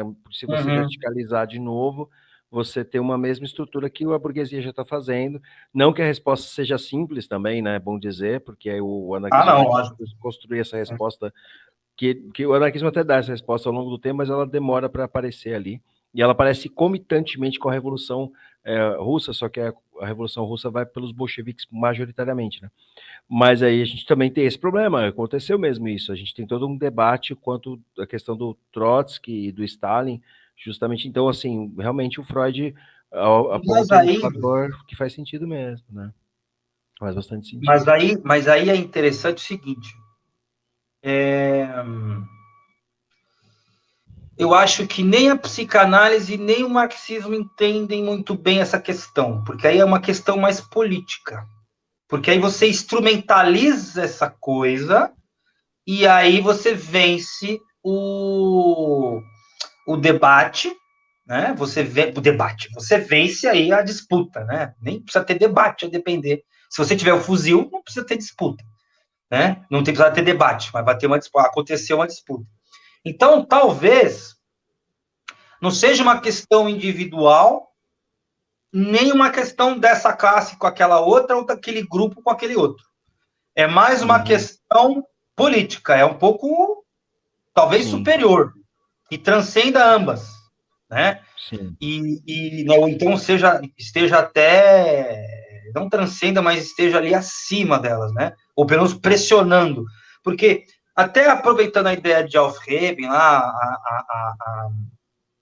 a ideia do surgimento do novo, isso tudo acontece com a vida acontecendo, né? Então, a Revolução Russa ali tem outras preocupações também. Então, assim, é político também. Agora, lógico, vai negar que existiu uma rusga pessoal? Meu, pode ter existido, né? Mas será que tendo existido foi tão relevante, né? Então, será que também, e aí? A gente tem que, né, ver aí o que vai acontecer e tomar decisões difíceis e tal, não sei o quê, decisões políticas. Uma boa série para assistir nesse aspecto, que eu terminei de assistir ontem, que é justamente a série chamada Expresso do Amanhã, lá na Netflix. Se não me engano, não é bem original da Netflix. Tem um filme, tem um filme mais curto. Tem um filme que é bem, até com o ator que faz a Chris Evans, né? O ator que faz o Capitão América lá. É porque continua depois, né? Eu acho que a série é interessante nisso. Acho que é disso que você vai falar, né? Não, na verdade, assim, é interessante assistir a série, porque, assim, ela tem uma luta de caças evidente naquele trem. Sim. É evidente, aquilo ali é evidente. E aí você tem todos os aspectos, os caras de azul, né, o pessoal o nome é ótimo, é Cordialidade, se não me engano. Eu não lembro agora o nome que eles usam, mas é um grupo de cordialidade. Também, que faz o... Sim. Então, e tem, às vezes, do Estado ali, aí tem uma tropa que faz, às vezes, do braço armado, que dá porrada, aí tem punições, assim, completamente fascistas, né, e fascistoides, mas é interessante de ver as disputas políticas internas dentro das classes. Sim. Né? Isso é um problema pela própria ascensão, uma estrutura piramidal. Você concorda? Que você está ainda puxando. Sim. Se você tem uma hierarquia, a disputa para subir lá acima da hierarquia é uma proposta. Qual caminho vamos tomar? Né? Vamos pegar o trilho A, que no caso aí é trilho mesmo, né? Porque é uma questão de trem ali, que é interessantíssimo. É um trem que fica dando a volta no mundo, no gelo. É legal também. Tem essa questão. Isso tem uma certa metáfora nisso mesmo. Tem. Não, eu lembro do Walter Benjamin, né? Porque o Walter Benjamin fala que a humanidade está seguindo um trilho para cair, né, de um abismo no final, só que a revolução é puxar o freio de mão um pouco, né? Eu acho eu acho que a análise socialista mais aterradora é a do Walter Benjamin, assim, com relação à espécie humana, pá. A revolução é para salvar a gente um pouquinho mais, porque a gente vai pro saco como espécie, mas para segurar um pouco. É isso que ele está falando. Para impedir um pouco da gente morrer antes, a gente tem que fazer revoluções. Né? É muito louco esse comentário dele. E eu acho que esse trem faz muito metáfora, porque a humanidade está caminhando junta, mas um está caminhando na caldeira e o outro está lá na primeira classe, né? Então, acho que tem esse aspecto também, né? E dando volta, né, cara? Você falou, tipo, dando volta, sem parar. Fica 3 meses, só fica nada. Então, dando volta no nada, cara. É um negócio, assim, você parar para pensar o que eles... Eu vejo muita simbologia nesses aspectos. Mas, assim, essa corrida para cima que ele aponta, igual você está falando, tem brigas internas, por isso concordo que foi exatamente esse o ponto. E, assim, número, gênero e grau. É muito o que o Pedro fala do Aristóteles e do Platão, né? Muita gente não pega o que ele fala, mas ele coloca muito que o Aristóteles é o Platão que deu certo, né? O resumo da ópera é essa. Por isso que ele meio que protege tanto o Platão, às vezes, assim, mais do que o Aristóteles, porque o pessoal não pega isso, meio que santifica o Aristóteles e o cara foi lá e criou um Alexandre o Grande, tem todo um rolê. faz muito sentido isso que o Pedro diz, né? Porque realmente os dois estão às voltas com um grande problema, que é, querendo ou não, a democracia, que é justamente por isso que eu sou avesso à ideia de natureza humana, ou qualquer natureza que seja... isso aqui também é uma coisa muito interessante. Eu acho que o marxismo pega logo de cara e a psicanálise acaba chegando nesse lugar, que é justamente analisando... para eu entender o que acontece com o indivíduo, é interessante entender o que acontece com a família, né? E a psicanálise, como ela é uma terapêutica, como ela visa ali resolver problemas, revelar o sujeito, fazer o sujeito acontecer, para a pessoa se escutar e se entender e eventualmente mudar alguma coisa na sua vida, ela precisou estudar a família. Ela chegou na família, mas ela não avançou para a sociedade. Mas, por exemplo, a psicanálise como uma ferramenta de análise social é interessante. Né? O Safatli, que ele é um psicanalista e tá lá, um filósofo também. E acho que eu não sei se ele ainda é do... Eu ia entrevistar ele. Não deu certo. Ele que legal. Foi um pouco aí. Deu um problema, consegui. Eu ia marcar, e o pior que eu ia entrevistar ele não para cá, mas pro canal que eu tava trabalhando lá naquele Reaça no fim do ano passado lá. Tá. Mas aí a agenda não deu certo lá. Para quem não sabe, né, quem tá chegando, eu tive esse momento triste ano passado. Manda. Não, você soube, né, que eu tava num canal lá do cara lá do Ricardo Rouveran, né? Não ficou.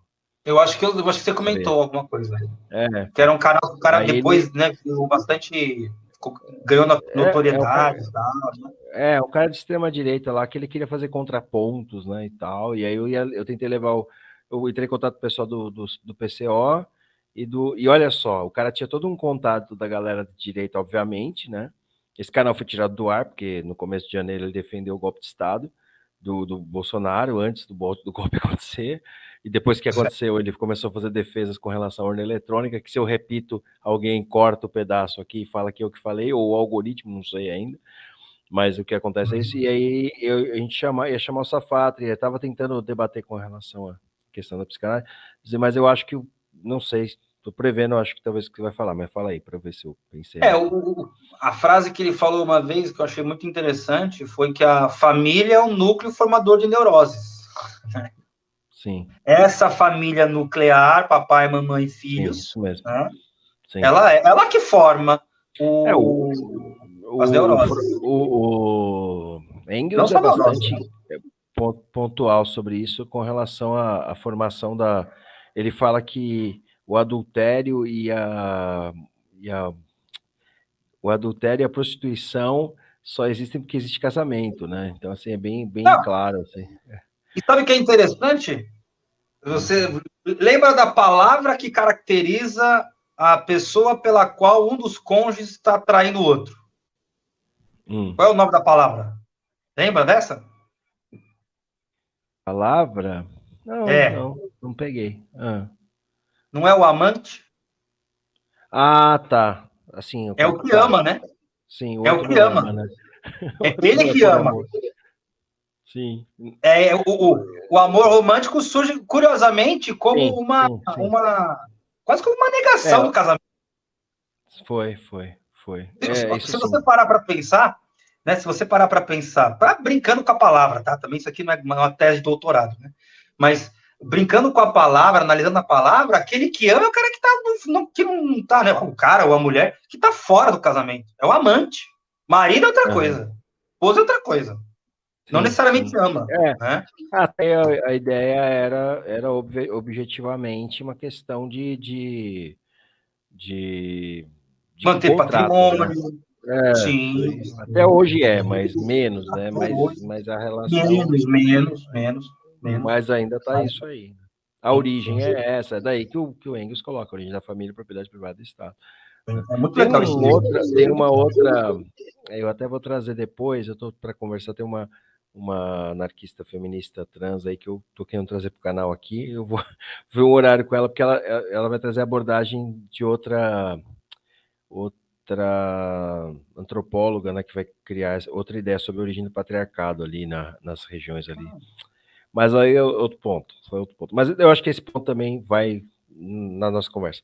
Porque, assim, E é interessante que você já deu todas as falas logo de cara, então, e você também já apontou, mas ótimo, essa era a ideia mesmo, porque é essa limitação que eu vejo nas questões da psicanálise, que como você consciente delas, atua, né? Pelo menos como eu encaro que metodologicamente podia ser, que é essa relação histórica de onde nasce e aonde se expressa esses aspectos da imposição patriarcal e da forma como, mesmo havendo essa relação de dominação e de terapia, o meu grande receio é justamente esse, uma direção da terapia para esse campo, mas é esse aspecto que você também tem consciência dele, né? Eu acho que talvez até o próprio Lacan responda a isso melhor, né? Por quê? O Lacan vai se focar muito mais naquela ideia de você, né, do analista escutar o que o paciente está dizendo, ele erra muito menos, no sentido de colocar um sentido para o paciente que não é do paciente. Entendeu a ideia, mais ou menos? É fazer uma interpretação que pode até ser válida, mas que não é do paciente. Agora, eu tenho situações na minha clínica, onde isso deu certo. Né? Então, é uma terapêutica, né, uma abordagem bastante complicada, não é fácil, né?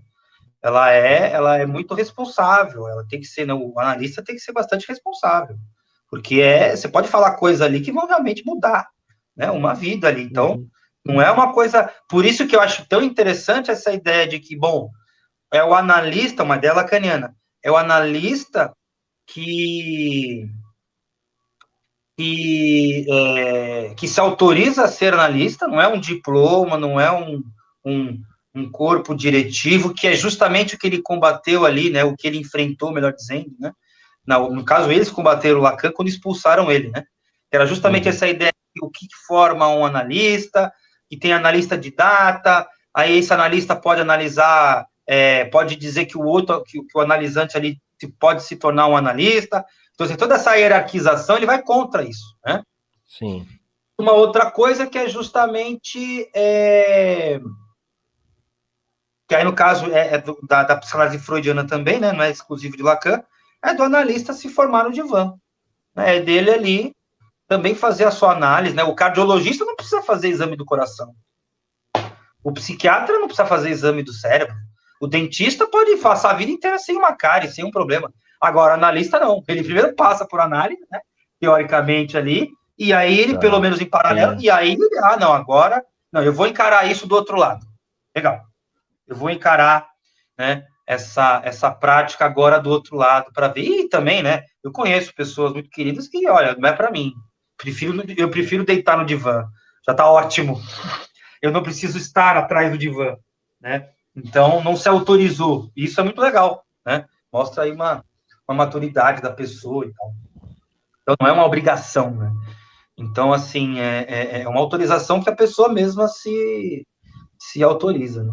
Não é alguém que vai dizer alguma direção. Sim, ela que escolhe, tá, sim. Ela que fala, não, beleza, eu acho que eu consigo isso aí. Eu vou encarar esse negócio. E continuo encarando, né? Eu vou continuar encarando isso aí. Entendo. É o tal desejo do analista, né? Essa relação em uma escolha de fazer de estar fazendo análise nos dois sentidos, né? Estava tentando construir a frase para tentar diferenciar uma coisa da outra, mas não deu. Então eu tive que complementar. Fazer análise nesses dois sentidos, né? De você passa pelo processo que você está ajudando a construir, né? Sim. O cardiologista, o dentista, o psiquiatra, nem o psicólogo, até onde eu sei. Cara, isso cai também num campo da própria ideia de um projeto mais horizontalizado mesmo, né? Realmente, porque se você está tendo que ceder para essa abertura, porque você não vai estar nesse centro, nesse totem ali central. Exatamente. É interessante isso mesmo. Isso é um ponto bem.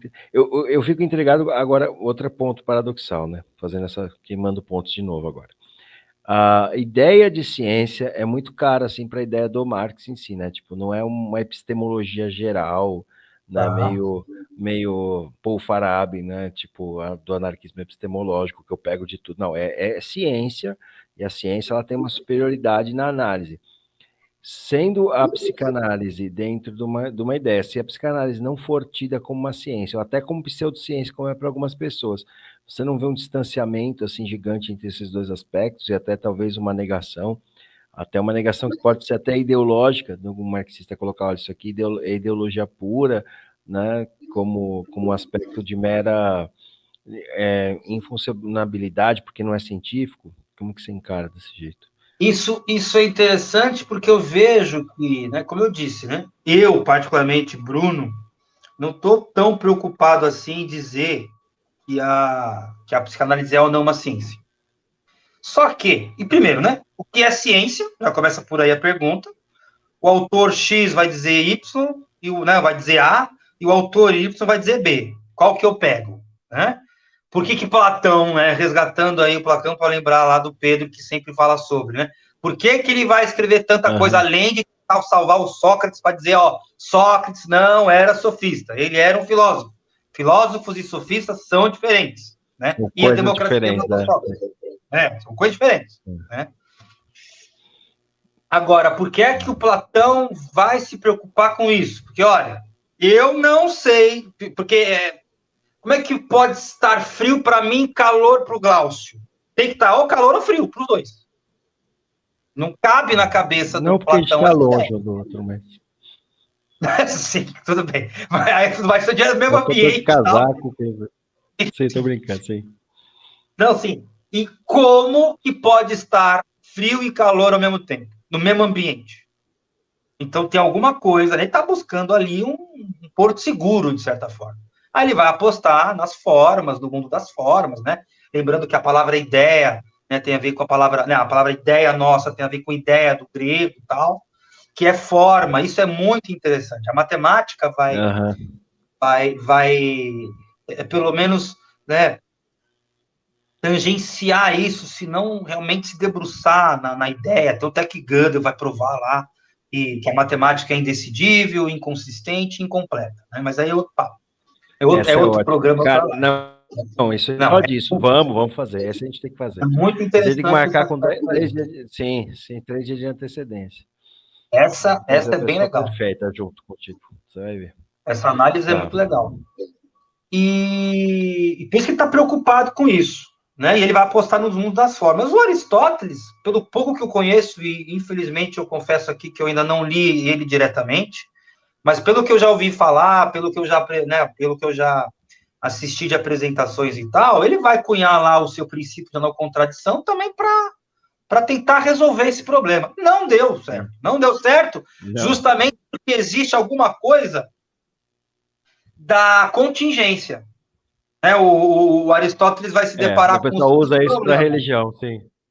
Eu achei que eu ia falar disso hoje, inclusive, na religião, mas ninguém perguntou, mas sim, vai lá, joga.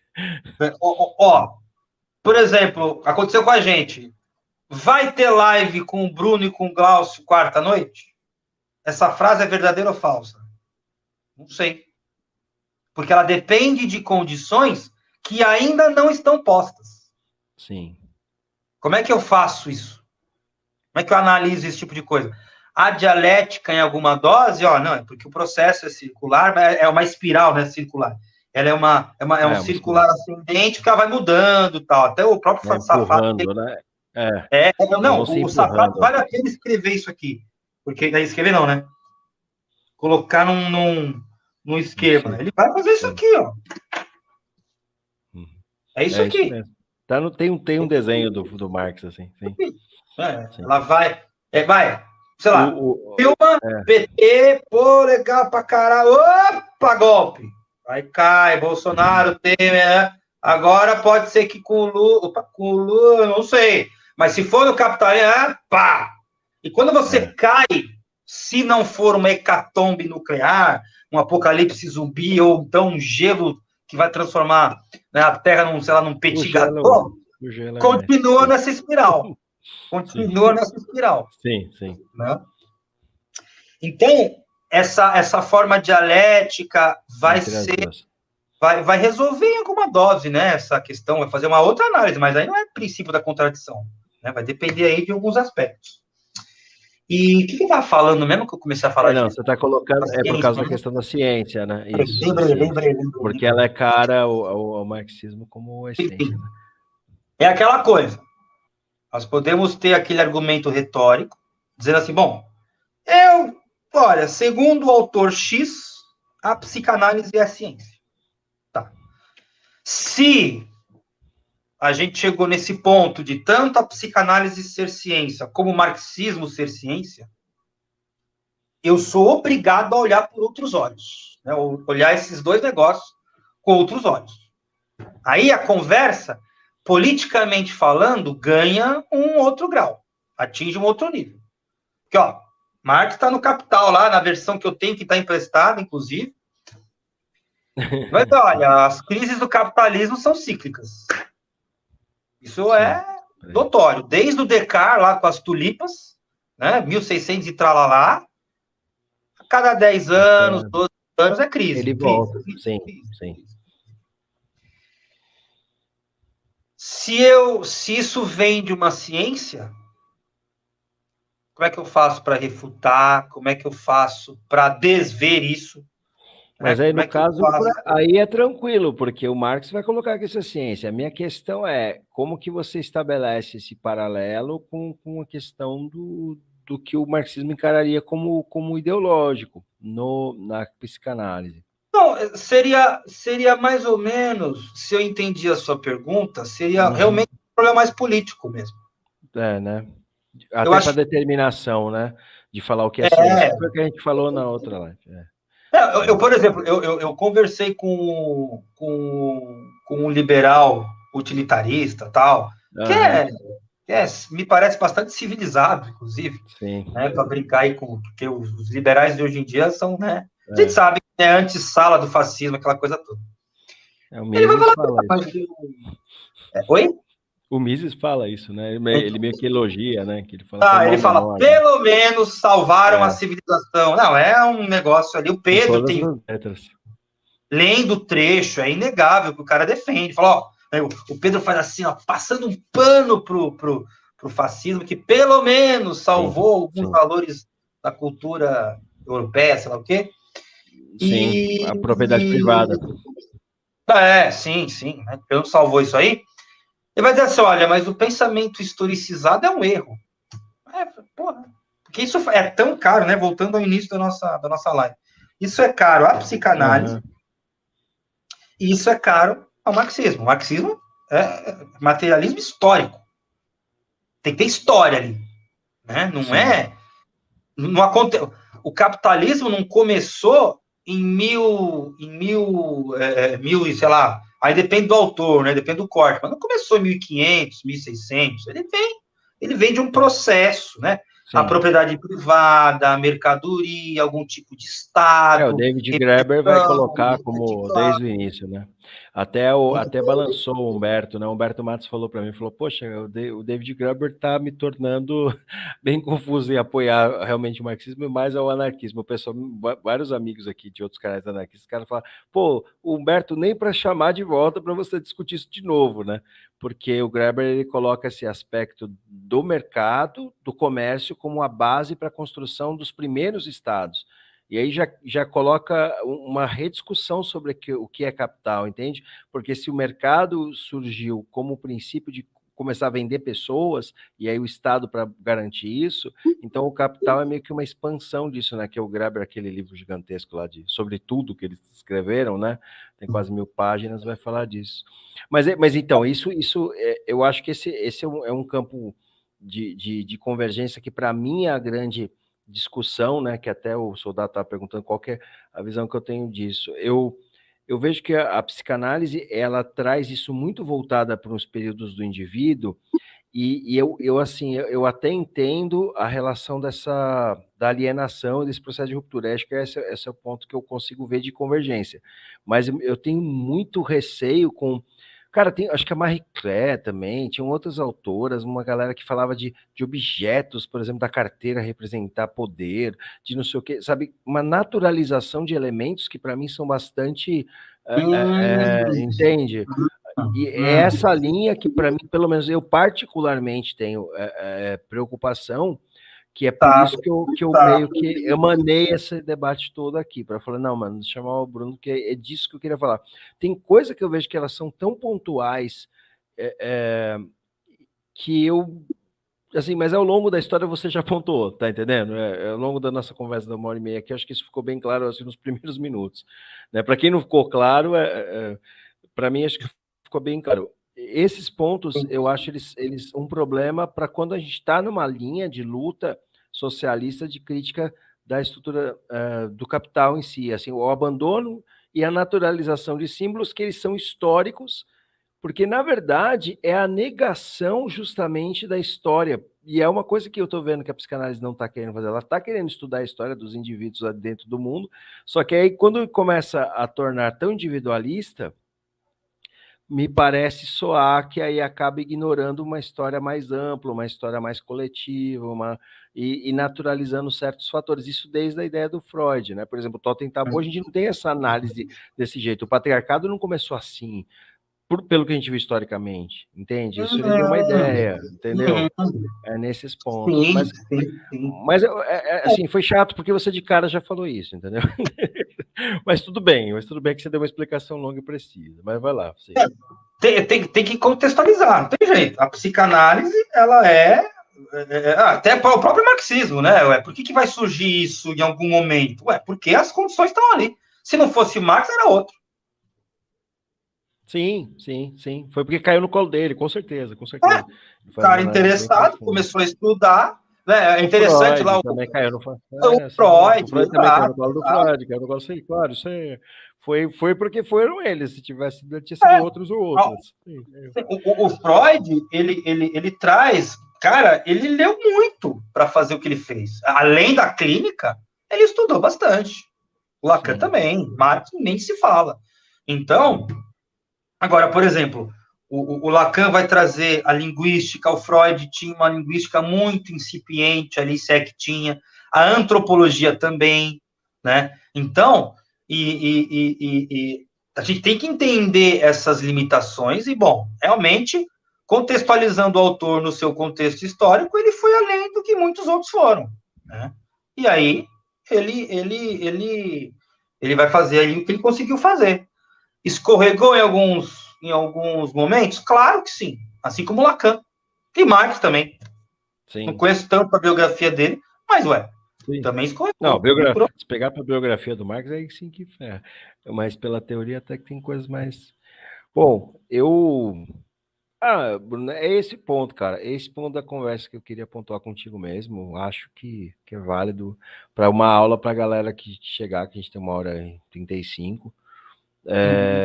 Que era justo. É que assim, como eu falei, gente, quem não pegou tudo, os primeiros minutos o Bruno já desvela tudo que eu tinha comentado. Que eu já falei assim: olha, eu acho que tem esse problema aqui. Ah, tá bom. Ele já. Porque é justamente isso, a pontuação entre essas duas coisas, mas tem. Está bem minuciosamente explicado nessa hora, 1h30. Eu queria te agradecer aí por esse tempo aqui que a gente passou. Eu que agradeço o espaço. E aí exato, comentar sobre o seu espaço, que a gente já fez uma live uma vez aqui, mas para comentar também, o canal do Bruno é muito legal, a gente faz uma discussão muito bacana sobre o ensino dele, que é nosso agora, cada vez mais. E queria que você comentasse mais aí também. Essa é a ideia. Essa é a ideia. O canal é o meu ensino, procurem lá, né, no YouTube, né? É um projeto que eu estou fazendo já faz um tempo, faz mais de um ano, mas o foco ali, né, os trilhos desse projeto é a matemática, né? São a matemática. Então, a partir ali dos textos mais originais que eu consegui encontrar, inclusive, eu até comprei recentemente, né, o discurso do método e outros ensaios aqui, né? Que é onde o Descartes funda a matemática, ou a partir dele ele vai estruturar isso que a gente chama de matemática hoje, né? Então, é bem interessante ver como ele escrevia, né? Ele usava muito pouco x ao quadrado, y ao quadrado, ele usava x vezes x, y vezes y, mas quando era para o cubo, era y ao cubo, y à quarta e tal. Por quê? Tá. Aprendeu de outra pessoa e tal. Mas o que eu quero, o contexto principal desse meu projeto é justamente usar a matemática como trilho, e aí os trens vão sendo aí a psicanálise e a filosofia, os vagões aí. Né? Não, os trens mesmo. Os trens que não estão em rota de colisão, pelo contrário, bom, eventualmente pode até acontecer, mas eles estão ali em paralelo, né? Então a ideia é justamente trazer essa abordagem mais filosófica, né, da matemática, tal, da própria psicanálise em algum momento, os possíveis cruzamentos que elas têm entre si, e também aprender matemática e fazer exercício para ir bem na prova. Né? Não é só para ficar filosofando lá, discutindo o sexo dos anos, muito não. ruim em matemática. Não, mas assiste lá que você vai gostar. Ali ajuda, sim. Tinha outro canal, Matemaníaca, mas eu acho o seu mais legal. Por isso precisa de mais divulgação. Obrigado. Mas ela é legal também, gosto dela, mas o seu eu achei interessante o formato. Então, se inscreva lá também, galera. Essa proposta que ele tem feito, inclusive fazendo essas pontes filosóficas que foram destruídas aí com o tempo sobre a filosofia e a matemática, né? Sim. Ele faz essa conexão muito legal lá também. Lembrando Platão, mais uma vez, né? E Platão vai dizer assim, olha, que não entra aqui, que ele fez uma academia lá inclusive na cidade de Academos, não lembro agora a pronúncia certa, Academos, não sei. Ele fala lá, diz que no pórtico ali da escola tinha, que não entra aqui quem não conhecer geometria. Sim. Eles não tinham álgebra, né? Mas que não entra aqui quem não conhecer geometria. Então, é muito interessante analisar, né, abordar a matemática por esse viés mais filosófico, e você falou bem, né? Acho que você falou bem. Foi se perdendo, né? Porque o livro, cópia do livro, né? Então, os interesses, não precisa filosofar para aprender, é só aprender a fazer o xizinho. Sim, e aí, eventualmente, eu culpo o positivismo. Aqui eu condeno muito o positivismo. Exato. Para mim é o principal culpado. Exato. Tá bom, gente. Então é isso, galera. É agradecer imensamente o tempo do Bruno. Desculpar pelo atraso aí, que a gente deu uma corrida aí, mas a gente deixa consolidado com 1h40, né? Da convivência. Queria pedir desculpa aí ao Profeta do Óbvio, não sei o que rolou. Contingência. E da convivência também. Mas espero que as coisas se liberdade. Aí. É a epistemologia anárquica. E assim, cara, galera, quem quiser se inscrever também na nossa, né, o Bruno tá na Guarda Negra também, qualquer coisa vocês podem, quem tá lá no grupo pode conversar lá, mandar. O grupo da Guarda Negra é o mesmo que tá aqui do Picles, aqui, que também é meu zap, e a gente também pode conversar por aqui, que é o zap que eu deixo pro canal só, tá bom? Então, no demais aí, paz entre nós, guerra aos senhores, até a próxima, amanhã a gente retorna. Fala mais uma coisa, Bruno? Muito obrigado, e até a próxima.